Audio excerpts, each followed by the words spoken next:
Well, I think what has been realized that food safety is, so to speak, a basic right. If it's not safe, it's not food. That's what we say. So if something to be food has to be safe for everybody on the globe. It's not only a European problem, obviously. And to give a special focus on food safety is something that is important politically, so that politicians realize that food safety has to be produced, it has to be maintained, it has to be engineered, and it has to be financed. So it's important to have a focus at least once a year that we together think, all the actors in the food chain, we together think what has to be done to keep and to make food safe. So as a chief of the European agency, you are absolutely happy with the fact that the World Day has been proclaimed. But would it have been possible to think about the European Day for food safety, for example? Yes, but I think we would not go far enough with a European Day of food safety. We trade food globally. It's a fact. And when we trade food globally, we trade risks globally. We import risks from the countries of origin. So food is a global business and food safety is a global business. I think we have to go above Europe and outside Europe also to do capacity building, to bring our trading partners on the same level as we are in Europe so that we import and exchange safe feed and safe food. And this, I think, is the reason why it's very important to have a World Food Safety Day. Our viewers probably remind the beginnings of your agency, which was a polemics between Italy and France particularly. You remember maybe Berlusconi saying to Chirac that the Finns didn't even know about what's ham and so on. It had to be in Helsinki, if I'm not wrong, and then it was the capital of ham, actually, which is Parma. But you are working more on food safety. It's not a concept of food quality as a whole. So you're not taking into consideration the cultural part, which is very important for Italians, for example. And you know that the risk you're talking about are real risk and perceived risk. If you talk about international trade of food, there's a big perceived risk. So how do you manage as a European agency to confront with, in the same time, those who give you the mandate and need a certain answer and the public? Well, the function, the role of the European Food Safety Authority is clearly stated in the law. It is a child of the BSE crisis, of the mad cow disease. When in the late 90s, in the beginning of 2000s, Europe realized we have to separate risk assessment from risk management. Risk assessment is what we do. It's a scientific endeavor, and risk management is a political endeavor to take decisions whether the society accepts a risk or does not accept the risk, which is not our business. We, so to speak, we support policy making by giving the best evidence about risks in the food and feed chain to the European risk managers. And then it's politicians who are elected who decide whether the society wants to take the risk of, let's say, GMO or not. So we are in a non-political camp, so to speak. But of course, there's an interface between science and policy making, and this interface can be a bit tensions from time to time. Let's go to the tensions then. You are so the scientific advisor of the European Commission, which takes the decision actually, and the government and the council. Yes. As a scientific advisor, you can somehow give the direction of the political decision, and you do your analysis through different tools. Which ones? Well, as we talk about food, I think we can use the term ingredients of risk assessment. Basically, we have three ingredients: data, evidence, methodologies, and expertise, people, brains. These three ingredients make up the risk assessment as scientific advice. This means we need data from scientific literature or also data from applicants. If we talk about regulated products like food additives, applicants pesticides. Are, for example, industrials who want to produce a certain element. Which exactly. Who want to put something on the market in Europe. They have to apply for authorization. And one part of the authorization procedure is an assessment of the safety of the product or the risk. It's two sides of the same coin, safety or risk. And this is done by EFSA. So we look at data we get from applicants, data from scientific literature. We have methodologies that we develop together with others. And we have experts, people, brains, people that know something about the stuff. And with these ingredients, we produce about 600 scientific opinions every year. that we mainly give to the European Commission, but also to the member states and the European Parliament. So the two which we were more talking about was neonicotinoids, which was, I mean, it gave you some more popularity because you proposed to forbid them, and glyphosate, which is a component of the Roundup, which has many trials in the USA. It seems that there are even 11,000 waiting trials, so it's a big problem. Before going back to your working way, where do you find the limit? I mean, if an industry is under the threat of 11,000 complaints, it's a huge loss of money, and you know the industry has to survive. You do your job as a scientist, but you're not in another world in the same time. Where do you put your limit? Well, the limit that we put is safety. And to be very honest, whether industry is in troubles or not, we cannot take care of. It cannot influence science, and it's not allowed to influence science. We have to do our work regardless of the economic consequences and the political consequences. So to speak, we produce our science, of course, not on a different planet. We also live in a context, but we have methodologies and rules in place to make sure that our science is as objective as possible and as independent as possible. And then, so to speak, if you allow me the picture, we throw it into the playing field of politics. And then science meets values. And that's the difficult part, because we come with evidence, but people are not concerned about evidence. They are concerned about values. They say, do we want to have this agriculture in Europe? Do we want to use herbicides in Europe? Which science cannot answer. It's a political decision. Yeah, that's a political decision. And the political decision is also about your mandate and your budget and who you have to take in, actually, because the experts you take in are also working for industry. No, not the same. No, not the same. There we are very careful. Yes, what I want to say is that they have a career, because otherwise you cannot take them, because they need to have an expertise and so on. And so if they have a career, they do conferences which are sponsored, they do works, analysis for industries also, they may have work for someone, and sometimes they happen to be in more or less close connection with some industry who are also applying in this case. How do you set up the barriers? How do you verify? Is it more in the probably most important ingredient of your tree, which is methodology, or where do you find it? Well, with experts, we have what we call a policy of independence, which the management board has given us. And I think EFSA here is the leading agency in Europe. So we have a very strict policy on independence to look exactly on what you said. We need people that have interests, because otherwise they are not interesting for us. But we do everything we can to avoid a conflict of interest. So we avoid situations where experts could be brought in what we call a double loyalty. The first loyalty is the public good, and they could have a second loyalty because of research funding, consultancy. And this we avoid by looking at experts very specifically for each of their tasks. So we do thousands of these assessments every year and decide you can work on this topic or you cannot work on this topic. And this has been elaborated over the last 15 years. It's quite a bureaucratic exercise, I have to say, also for the experts, because they have to fill in pages and pages of... Still work in progress anyway, you have to improve every time. Yeah, but we did an update in 2018, also following requests from the European Parliament, which is our discharge authority. So we are listening very carefully to the European Parliament. I think with the 2018 policy, we have gone very far. Yes, we can maybe still fine-tune it a bit, but I think it's a very robust policy.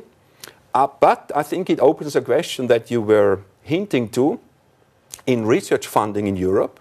If in the European Horizon programs you want to get research money, you have to do partnerships with industry. It's most of the time a public-private partnership. So researchers at universities have to go for industry-funded, co-funded research. And then the same researchers that have a big knowledge come to our door and we say, well, you're not independent enough. And I think there in Europe we have a tension. On the one hand, we drive universities to be close to industry because of innovative Europe, competitive Europe. And on the other hand, we want a completely independent scientific advice when it's about safety. And in this tension field, we go until our policy allows us, but we don't go further, which means we exclude a big amount of expertise because it's too close to industry. Okay, and then you need data. And Yes. data also come from the same industry, because before trying to put a product on the market, they do their own research and so on. How do you analyze this data? How do you put them in something more large? How can you be sure that these data are not really showing you a way which would be false? I mean, yeah, there the policymakers have decided the principle: no data, no market. Which means if you don't produce data as applicant, you will not be on the market. Mm-hmm. Which data you have to produce is clearly regulated in guidance documents, in OECD guidelines. So everybody knows which data, which tests have to be done. Mm-hmm. And industry has to pay for that, not the taxpayer. So it's the principle, the polluter pays. Now you could question, should this be done by the public? Potential polluter in this case. Potential polluter, it's a metaphor. Mm-hmm. They have to pay, and they have to give us the study results, including the raw data. Mm-hmm. So we can look at the raw data of the individual animals if it's an animal test, mm-hmm. which already gives us a big certainty that we can do our own statistics, our own assessments. We don't have to follow the outcome that industry thinks comes out of this study. Mm-hmm. And the laboratories that do this work for industry, they are accredited, they are certified, they are monitored and surveyed by member state authorities. So there's a system in place which is called GLP, Good Laboratory Practice, mm-hmm. that makes sure that the labs that work for industry do a proper job. Okay, there were many polemics about that, about the fact that some consultants were also sponsorized by applicants and so on. You already answered about that. And about the data, there were polemics because you took a text which was an industry report, but you already explained in other interviews that actually it's a citation. Mm-hmm. You take it because it's that text. Okay. The problem behind is, in your mandate, there's no control on the application of the parameters by these applicants. I mean, if an industry wants to produce something and does the internal testing which they pay for in an irregular way, how can you know it? I mean, in which laboratories do they go, and who's controlling that? Well, I think there are two aspects. One is, as I said, we can go back to the raw data, to the mm-hmm. individual mouse liver data, for example. Yeah. So if there would be, let's say, changing of data, they would have to manipulate raw data. Mm-hmm. I mean, and that's real fraud. Yeah. That would be fraud, and maybe we would not even detect that. So we have to rely on the robustness of the raw yes. data. Now you could say, how can you rely on that? Because they could cheat. But there the control system of the member states comes in, mm-hmm. as these laboratories have to be registered, accredited, and they are audited. So member state authorities come there, they go to the laboratories and say, let's see the data, let's see the animals, let's see the mm-hmm. tests that you're doing. And with this, we all believe that the system is robust enough. However, following the glyphosate citizen initiative, the Commission has decided to bring forward an amendment of the General Food Law. Mm-hmm. And this has been gone now through the co-legislation process. So we have it, basically. It's mm-hmm. done, which will further strengthen this system by obliging industry, for example, to put all their studies they want to do in a register. Mm-hmm. Which means none of the study can disappear along the way because it was not favorable for the applicant. So they have to register before they start the study. And there are other means in the new General Food Law that will increase transparency and robustness of the data, which I find very good. Okay, so there were some good reforms, there was some legislation coming up which is more up to date and more up to the sensitivity of people. That's quite reassuring. On the other part, you are doing your job as a scientific advisor, and the rest, the parameters of the controls and the policy of authorizing laboratories and so on, it's more politic. It's more a political decision, if I'm not wrong. So you have somehow to trust the guys who give you mandate, and that's the European Parliament somehow. Now we have European elections. In the past, you gave an interview saying, okay, if you want something different from us, let's imagine in a dream world, you are raising your own experts with an internal school, and let's imagine everything completely separate. That's another budget, that's another mandate, and so on. You have to ask it to the political part. Yes. Did you have any kind of political answer on this later? And do you think the elections may change something, or it will just go on with the positive part you just mentioned? I think the amendment of the General Food Law, which was in the making the last year, really made a big step forward, because EFSA will get 62 million euros more per year, which is substantial for us. And we will get new tasks in terms of transparency, robustness, communication, governance, which will increase, let's hope, increase also trust into the European institutions, also EFSA. So we are on a good path, also with the new food law. However, I will not hide that I think EFSA, if you see the importance of the sector, agri-food, yes, 3 trillion euros on value, and we are world champions in exporting food. If you see then that EFSA is funded with 80 million euros a year, I think it's not enough. And I'm not saying this because I think we need more money. I'm saying this because I think we need more progress still in assessing scientific issues in a faster and more agile way. So I think we have to talk about the funding of the European Food Safety Authority also in the future. With the Parliament, until now, we were in a very positive relationship. Parliament supporting us, we supporting the Parliament. So I feel very comfortable with that. How will it be after the elections? We don't know. But I think that regardless of which parties, which streams, political streams will be in the Parliament, food safety is important for everybody. We all want to have safe food, so I'm quite confident that food safety will be high on the agenda in every Parliament in Brussels and Strasbourg. Okay, food safety is also part of identity of a people. It's part of the culture. It's part of everything. We may be missing this other part, which is not just hygiene of food. It's also part of behaviors. And which are the most risky behaviors which are connected to cultures? Well, I think you touch, if I may have a short excursion on your question before I come back on risky behaviors, is that food safety is, so to speak, the basis. It's the entry ticket into the market. Without safety, it's not food. You cannot. It's poison. Yeah, it's unsafe. And only after you pass this entry level, you can differentiate into organic, into local, into slow food, into whatever. That's market differentiation. That's quality. It's not safety. And I think when we talk about food safety, we also have to look about sustainability of what we do. Will we be able to feed 10 billion people in the future? So food safety has to be integrated into something much bigger, which is the sustainability of what we produce and how we produce. And I think there we have to think a lot about that also in Europe, because we have the luxury to have safe food. We have the luxury to use more resources than we should use, but with 10 billion people that will not work. So we have to rethink, I think even boldly, the whole food system also in Europe. But that's not directly linked to food safety. Risky behaviors, what you mentioned, I think as consumers, the most important thing is hygiene.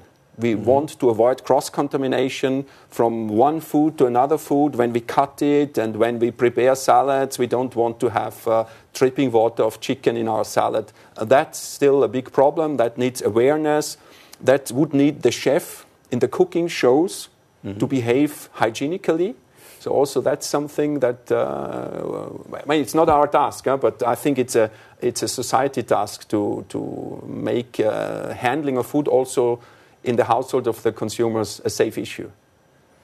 I think consumers are quite aware of that. In the same time, they're really linked to tradition. They're really linked to what grandmother did and so on. And they say, okay, grandmother survived, so I will survive also. It's a bit difficult to convince them that there's something better to do. Yes. And they will accuse you of being with industry because hygiene is something which is in industrial processes and which is not in the family. How do you react to this? No, I would not say that. I think you can be very hygienic also in small production, in artisanal production, in your home kitchen. Hygiene is not reserved for industry, not at all. We have to be aware of, we have to behave in a certain way, we have to wash hands, we have to disinfect. It's not that. I would not say that it's anti-tradition or anti-culture. No, no, no. It can be combined. You can have a fantastic Italian or French food culture with hygiene. Do you think, I don't know if you want to answer to this question, it's a bit complicated, but do you think in the political field, political industrial field, I mean, you know, there are lobbyists in the European institutions, they already tried or they will try to use your work in order to favor their own industry, their own country. Do you have the perception that it happens or that could or may happen? Well, I think it happens in a way.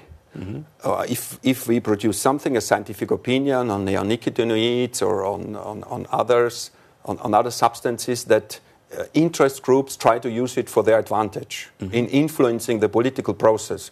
And I think to a certain extent this is legitimate. It's interest politics, it's lobbying. The important thing is that it doesn't come into our science. So we have to protect our science, that this can be done on evidence and with scientific methodology. Then we give it over to the political arena. And there, of course, there are interests. But I think that's also democracy. You know? We have to be aware of it. It should be visible. That's maybe a bit of a problem, that it's not so transparent. And so on. Yes, we need transparency. Yeah, exactly. But I think it's normal, and I am not scared, because I really have to say the work we can do at EFSA is not influenced by political pressure, is not influenced by member state pressure, is not influenced by industry pressure. I think we were successful to safeguard our scientific endeavor. Okay, then the problem goes on how your work is used in the political field and the political arena, which sometimes is a kind of commercial war between countries and etc. That's not your job. No, we are grateful for not having this job.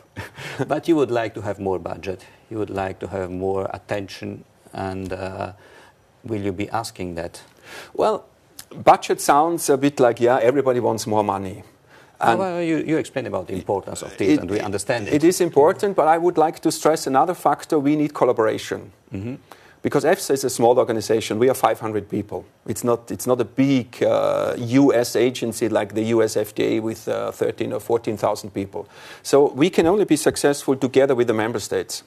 And we do collaborate a lot with member states, and they lend us their experts, and this is the way Europe has set up the system. I think very smartly. It's a fantastic system, but without collaboration, we cannot exist. So we have to foster collaboration with the member states, with other European agencies, the Chemical Agency, the Medicines Agency, the Disease Agency, so that we can make more value out of the resources we have. So money is one thing, yes, but it's also attitude, it's culture, it's the spirit of collaboration, which sounds completely logic. It's a no-brainer, but it's not done. Not enough done, I would say. So it's also my personal, ambition to come to the next level of collaboration with member states and EU agencies.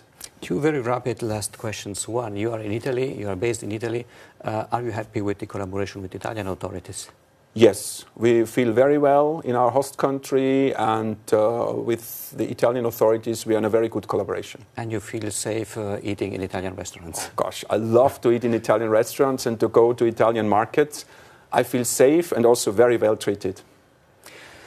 The second thing is about possible mistakes. You are now chief of these authorities since some years. Do you think you committed some mistakes, something you will do in a different way, something you could have corrected before, or anyone else, I mean the Commission, the Parliament? Well, I think if you work in science, you never have the truth. It's always an approximation to the truth. That's important because people think science is truth. Yeah, but that's not true, I think. No, we work towards truth, and we have a hypothesis which can be disapproved tomorrow. So we have to be careful. I would call it a humble assertiveness. We have to be assertive, but we also have to be humble. So I would never say we have the truth and no one else has the truth. Coming to your question on mistakes, I think what we underestimated is the emotional power of the glyphosate issue. We thought It's a chemical, we do our risk assessment, we publish it, and that's it.